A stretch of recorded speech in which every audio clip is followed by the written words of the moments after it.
السلام عليكم ورحمة الله وبركاته. أهلا بكم في قناتنا المصرية للبرمجة. النهاردة معانا جهاز G5 برايم، ده رقم موديله G570F. تمام، ده عليه ايميل جوجل. هنبتدي مع بعض كده زي ما انتم شايفين اهوت، عليه حماية جوجل. هنوصل له واي فاي.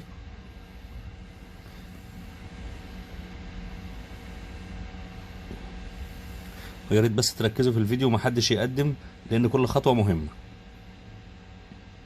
كونكتد زي ما انتم شايفين، بس وصلنا واي فاي. هنرجع باك، ندخل بس الاول نتاكد هو عليه ولا معلوش ايميل جوجل فعلا.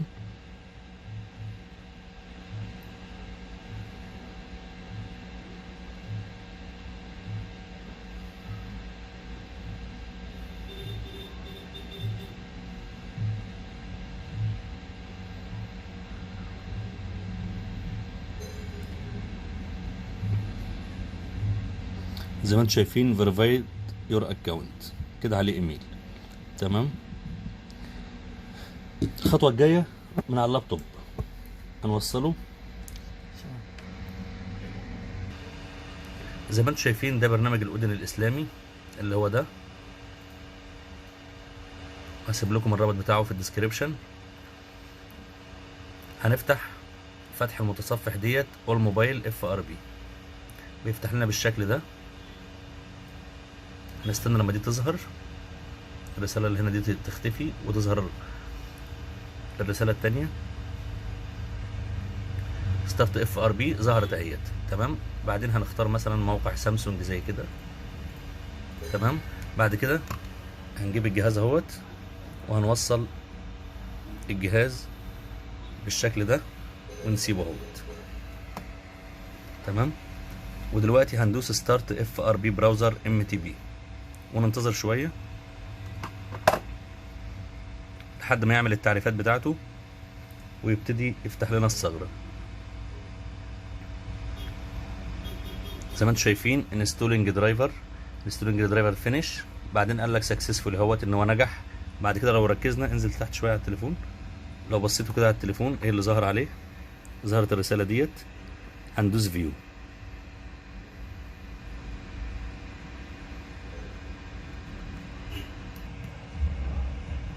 زي ما انتم شايفين كده احنا اخترنا اول مره ما نفعتش على موقع سامسونج ده، غيرناها خلينا على يوتيوب. يعني سامسونج ما ظبطتش، غيرناها على اليوتيوب بالشكل ده كده.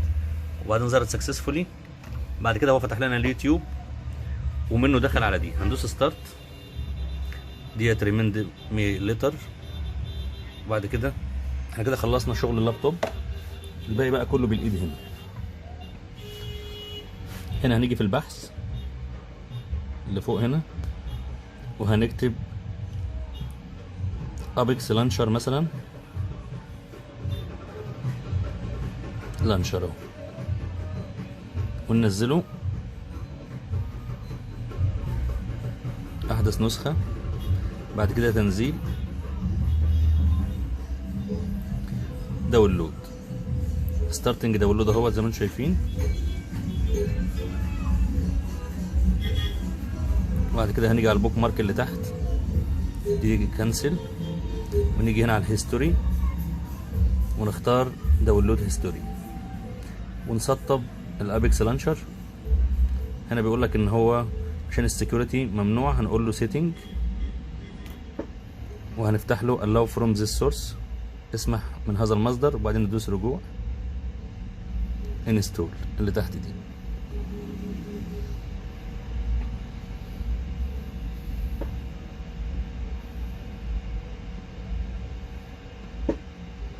تمام،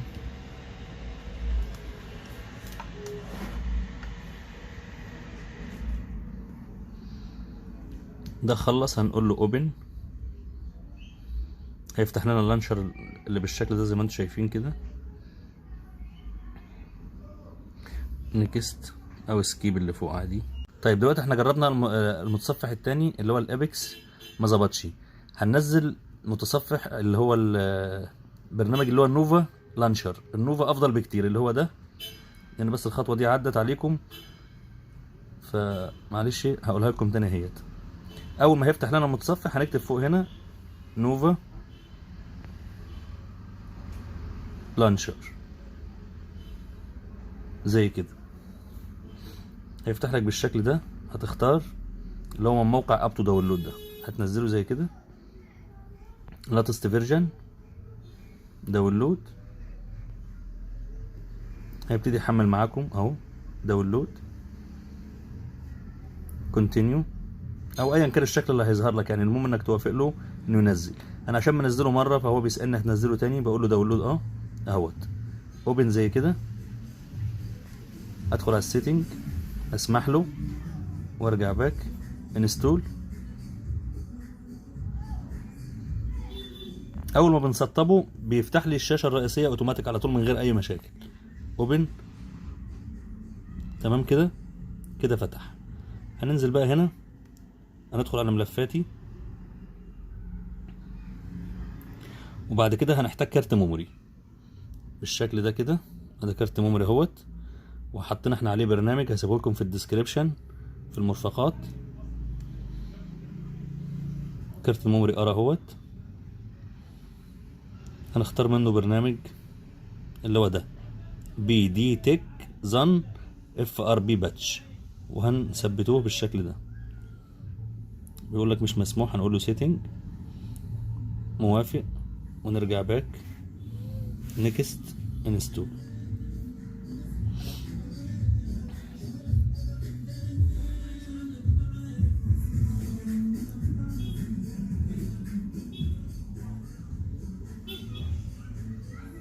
خلصنا، هنقول له ضن، مش هنفتحه، ضن بس، ونرجع لورا تاني ونروح على السيتنج بتاعت الجهاز، سيتنج.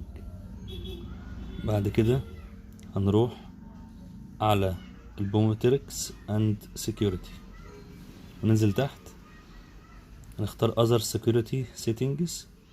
بعد كده هنختار ال device admin application. هنلاقي الفايند ماي ديفايس اللي عامل لنا المشكله كلها بتاع جوجل متفعل، هنلغيه زي كده، ديتكتيف. تمام، نرجع كمان خطوه لورا كمان، ونروح على الابلكيشن اللي هي الابس دي، وهننزل لتحت شويه لحد ما نلاقي جوجل بلاي سيرفيس. هنوقفها، نعمله ديسيبل عشان ما يشيكش على الايميل اللي احنا هنحطه له.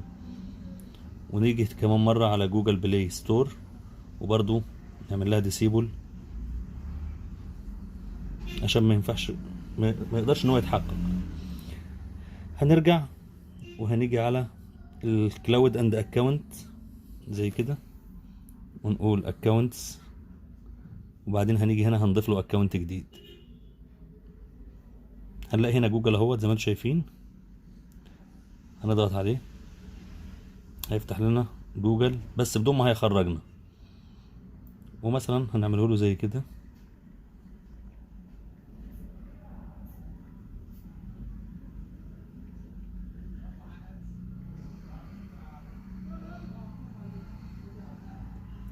لحظة واحدة بس احط الباسورد. تمام، وهنقول له موافق، اجري.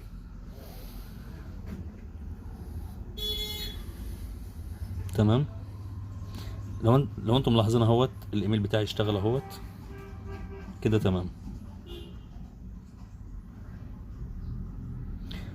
حتى لو دخلنا نحاول نشوف كده، دي فتحت، دي طبعا كنا بنشتغل بيها زمان بس دلوقتي مش مفتوحة، عشان برضو اللي عايز يعرف الاصدار، لان الاصدار ده صعب شوية وما كانش بيقبل فعلا بكل الثغرات. حاولت بكل الثغرات، بفتح المتصفح بس مش بيقبل خدمات جوجل ولا تثبت عليه جوجل اكونت مانجر. لو دخلنا شفنا السوفت وير انفورميشن هتلاقوا ان اصدار الاندرويد كام 8 اهوت اوريو. تمام،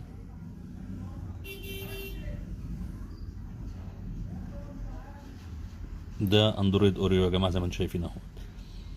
تمام، والحمايه بتاعته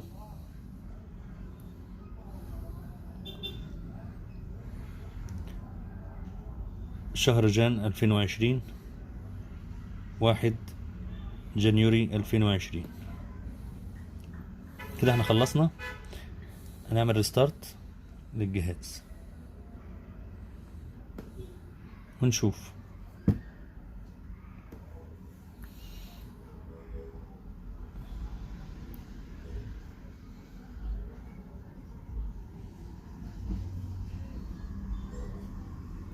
النقطة بس اللي كان فيها الخلاف اللي هو نوع اللانشر اللي احنا نزلناه. جربت الاولاني خرجني ورجعت عدت من الاول، فحبيت اعرفكم بس على اساس انك تتفرج على الفيديو الاول قبل ما تشتغل عشان تعرف الخطوات اللي احنا عملناها. هتشتغل على النوفا لانشر افضل بكتير، لان النوفا مفيش اعلانات فمش هيضايقك في النقطة دي ولا يعيد لك من الاول. لكن الابيكس وبعض اللانشرات التانية بيظهر لك اعلانات، لو ما قدرتش تتخطاها مظبوط بترجع تعيد الخطوات من تاني وتفرمت الجهاز من اول وجديد. ولو الخطوات دي فشلت لازم تفرمت التليفون من اول وجديد، يعني مش هينفع ترجع تاني تكمل نفس الخطوات، اجباري لازم تفرمت من اول وجديد. هنشوف كده اهوت. لحظة. نيكست. لو انتم ملاحظين ما جاليش تحذير ان الجهاز متفرمت بطرق غير شرعية ولا جالي اي حاجة. تشيكنج فور ابديت اهوت. بعد كده نيكست اكونت اد دهوت واسم ايميلي اهوت، يعني معنى كده ان هو حس بالايميل فعلا.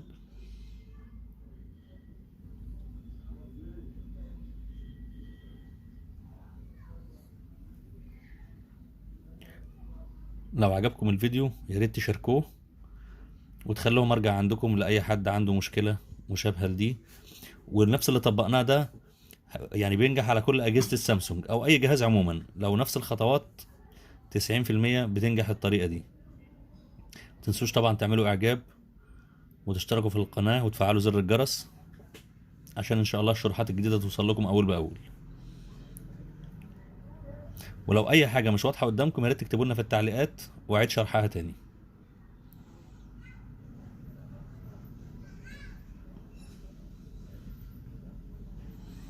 زي ما انتم شايفين اهوت اجري.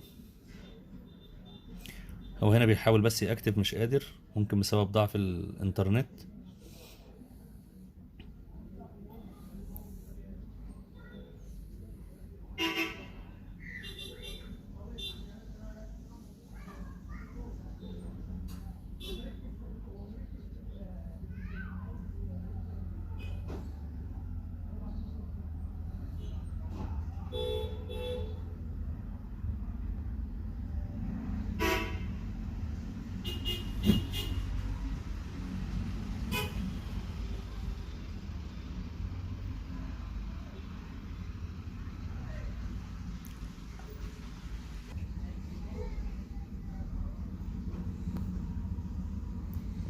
هو في حاجة بس مش قادر يكتب.